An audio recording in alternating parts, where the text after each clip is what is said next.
होसला 2018 भाग नहीं ओडिशार प्रतियोगी मानक आज सचिवालय मुख्यमंत्री संबर्धित करछंती।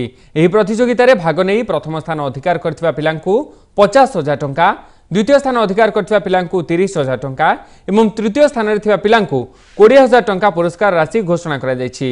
गत मासरे दिल्ली रे जातीय स्तरीय होसला 2018 कार्यक्रम अनुष्ठित होइथिला। यह एक शिशु सेवा अनुष्ठान प्रतियोगिता उत्सव।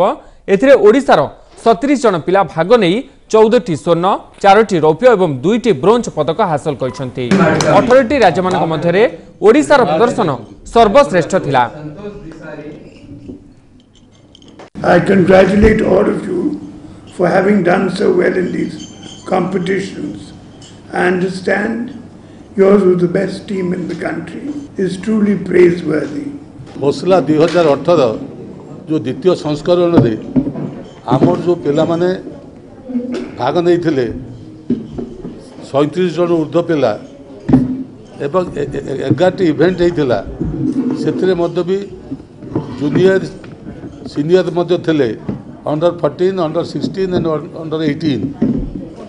या भितर आम पिला माने सर्वोच्च स्थान अधिकार करी चैंपियन हवा सहित टोटाल मुझे कही रखे बॉयज रे 6टी प्रथम पुरस्कार पाइथा बेले 2टी द्वितीय पुरस्कार एवं गोटे तृतीय पुरस्कार पाइछंती एवं फुटबॉल चैंपियन होती, चेस रे चैंपियन होती।